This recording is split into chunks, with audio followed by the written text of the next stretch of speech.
Sama-sama tayong magiging karakli.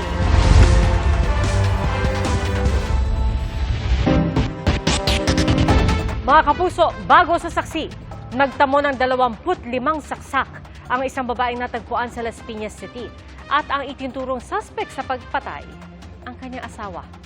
Saksi, si Nico Wahe, exclusive.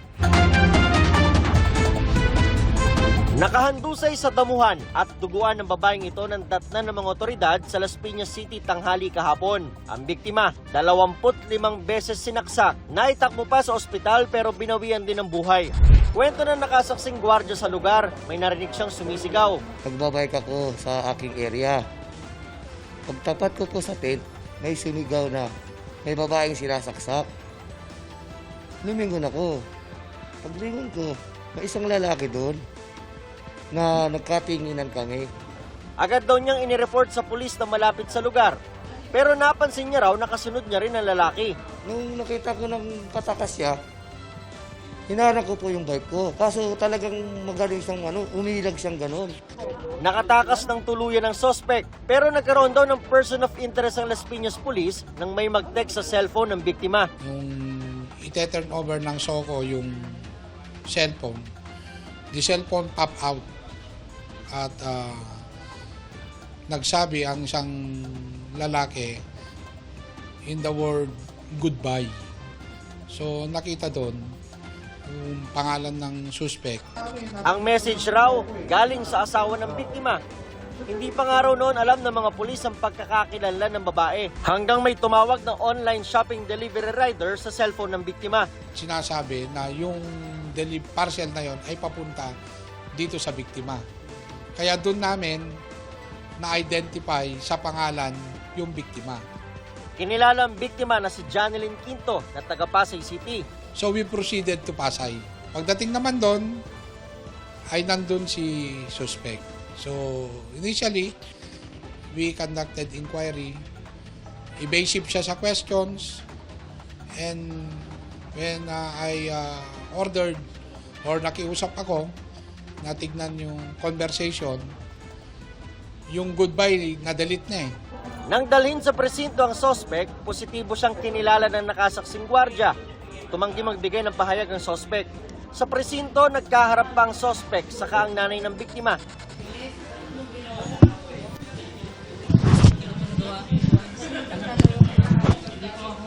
Patuloy na iniimbestigahan ng Las Piñas Police ang insidente.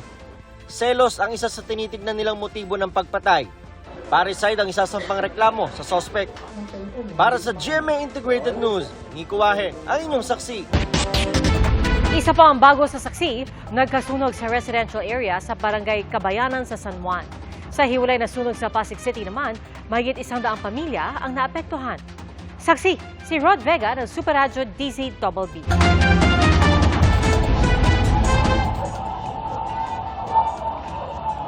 Sa gitna ng dilim, nangangalit na apoy at makapal na usok ang gumulantang sa mga residente sa Karangalan Village sa Barangay Manggahan sa Pasig City.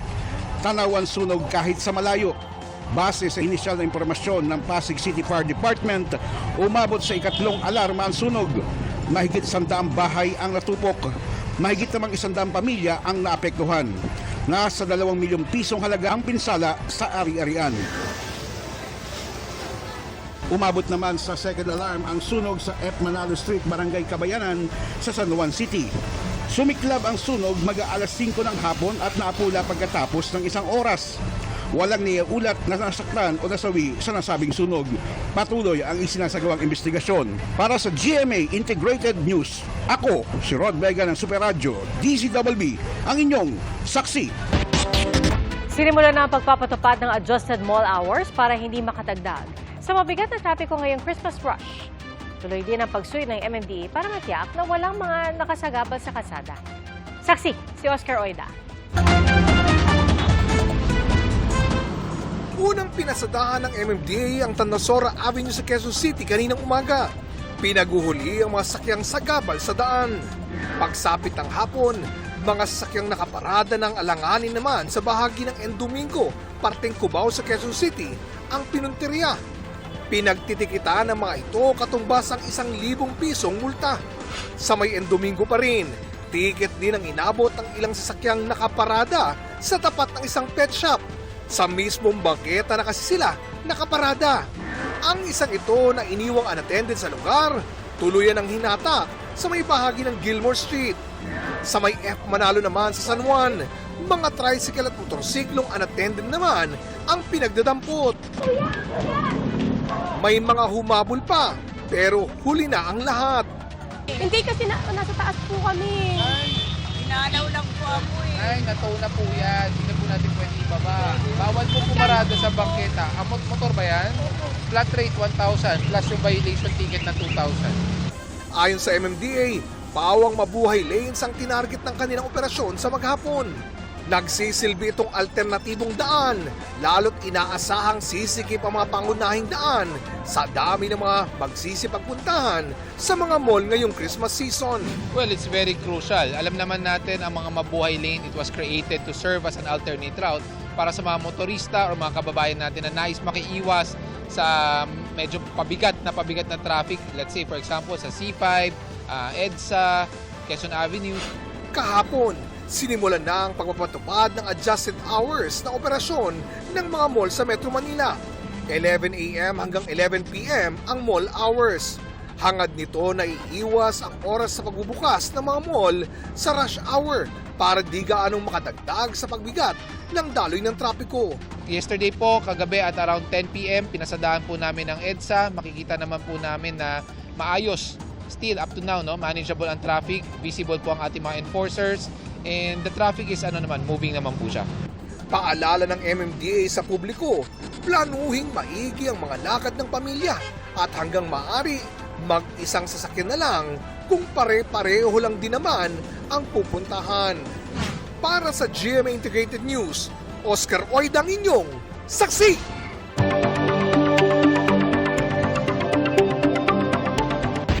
Asahan na po ang mga sunod-sunod na Christmas party ngayong papalapit na ang Pasko. At si Pangulong Bongbong Marcos nanawagan po sa mga government agency na gawing simple ang mga Christmas party at tumulong sa mga nasalanta ng mga nagdaang bagyo. Ang isyong yan, pinusuhan ni Ivan Mayrina sa Barangay Saksi Online. Ang Pasko Pinoy kilala sa pagiging all-out sa mga dekorasyon, pasyalan at handaan. At ngayong papalapit ng Disyembre, asahan ang sunod-sunod na Christmas party sa mga pamilya man o magkakaibigan at kahit sa mga opisina at paaralan. Pero sa isang international school sa Maynila, may inisyatibong galing sa mga estudyante. Sa halip na mag-Christmas party, mag-fundraising na lang daw para ipamigay sa mga nasalanta ng bagyo. Kindness begets kindness. And the best thing we can do this Christmas is to help one person. Ang palasyo na nawagan naman sa mga ahensya ng pamahalaan na kung maaari gawing simple lamang ang mga party. At ang anumang matitipid ay ibigay sa mga komunidad na nasalanta. Alinsunod dito sa sinabi ni Pangulong Bongbong Marcos kahapon.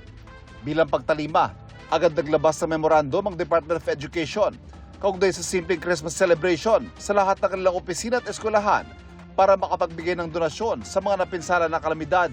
Tinanong namin ng mga kapuso online kung pabor sila rito. Sagot ng isa, pabor. Dahil mas mahalaga na bigyan ng prioridad ang kapakanan ng mga mamamayan kaysa sa marayang pagdiriwang. Pabor din ang isa pa. Pero sana ang mga nasa matataas sa pwesto daw ang manguna sa pagtulong. Base kasi sa kanyang obserbasyon, sila pang nangunguna sa mga pagdiriwang. Komento naman ng isa pa, bakit idadamay pa raw ibang taong hindi naman nasalanta ng bagyo? Dapat daw na ang mga nasalanta ng bagyo ang bigyan ng pag-asa para maging masaya ang kanilang Pasko. At sabi ng isa, ang dapat bawasan ang budget sa eleksyon at ibigay sa nasalanta ng bagyo at sa iba pang walang-wala para maranasan ng diwa ng Pasko. Paniwala ni Executive Secretary Lucas Bersamin, hindi na raw kailangang iutos sa isang memo ang sinabi ng Pangulo dahil tiwala Malacanang sa kagandahang loob ng mga kawalan ng gobyerno na magkukusang magtipid sa kanilang mga pagdiriwang. Hindi nagkamali ang Malacanang sa paniwalang ito, hindi lamang sa mga kawalan ng gobyerno kundi maging sa pribadong sektor. Katunayan ang ilan sa kanila, Bagyong Christine pa lang, nagpasya na magsagawa ng donation drive para ipamigay sa mga nasalanta. Wala pang opisyal na posisyon ng Philippine Chamber of Commerce and Industry, pero ayon sa kanilang chairman, magandang pangunahan ito ng gobyerno. It would be good if the government officials set the example. No?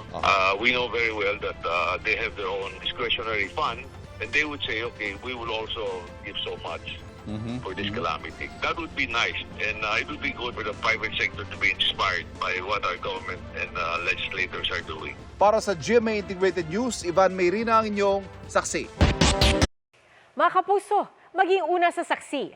Mag-subscribe sa GMA Integrated News sa YouTube para sa iba't ibang balita.